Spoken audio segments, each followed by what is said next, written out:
The open beta for Smite 2 just released, and right now is the best time to get into the game as everybody learns the new map, builds, and meta. In this video, I'm going to tell you everything you need to know as a complete beginner. Let's start by going over the very basics. Smite 2 is a MOBA where you can play as various gods and legends from mythology, such as Zeus, Loki, and the newest character, Aladdin. There are currently 5 game modes in Smite 2. Arena and Assault are 5 vs 5 casual modes focused on constant action and teamfights. Duel and Joust are 1v1 and 3v3 respectively, and offer a small-scale map with a single lane and several objectives to fight over. Conquest is the main competitive mode of Smite, featuring a 3-lane map like you'll find in other traditional MOBAs such as Dota or League of Legends. I highly recommend you try out each of the game modes. They're all fun in their own way and cater to different playstyles. But for the rest of this video, I'm just going to focus on Conquest. In Conquest, 2 teams of 5 battle to destroy enemy towers, phoenixes, and ultimately the Titan. Both teams start in their base on opposite ends of a large, symmetrical map. Each base is home to a Titan, which is the final goal of the match. If you kill the enemy Titan, you win the game. Titans are defended in each lane by 3 structures, 2 towers and a phoenix. Before you can attack the Titan, you will need to break the phoenix of at least 1 lane.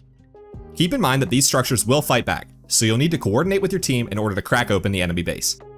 The Titan will have more health depending on the amount of remaining structures on that team's side, so it's often wise to clear as many towers and phoenixes as possible before going for the finish. Next, let's take a look at the map. There are 3 lanes on the Conquest map. Each lane will periodically spawn waves of minions that fight for their team.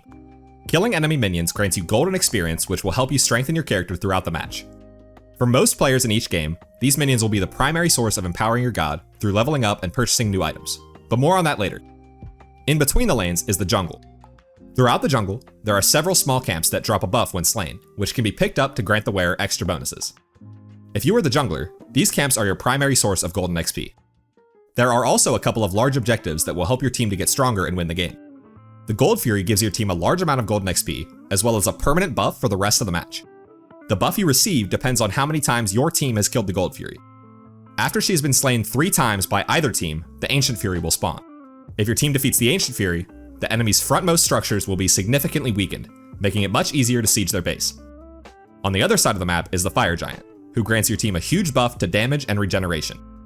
These jungle bosses are pretty tough, and you'll need to work with your team to take them down. Now, let's talk about roles. There are 5 roles in Conquest: carry, support, middle, solo, and jungle. Carries are traditionally ranged damage dealers, whose strength lies in their ability to quickly defeat bosses and structures, as well as deal consistent high damage with their auto attacks, especially in the late game. The carry is responsible for holding down the duo lane, which will always be on the same side of the map as the Gold Fury and purple buff. Supports are defensive tanks and utility gods who focus on helping their teammates stay alive and complete objectives. They are good at mitigating damage, setting up kills, and disrupting enemies. The support starts with the carry in duo lane and is there to protect them throughout the early game. Middle is usually home to characters that deal high area or burst damage with their spells, and as you could probably guess, they are tasked with defending the mid lane. Solo gods are typically bruisers with a good balance of damage and tankiness. They start the game alone in the solo lane, which is on the Fire Giant side of the map next to the blue buff. The junglers control the area between the lanes, with their primary job being to secure buff camps for the team.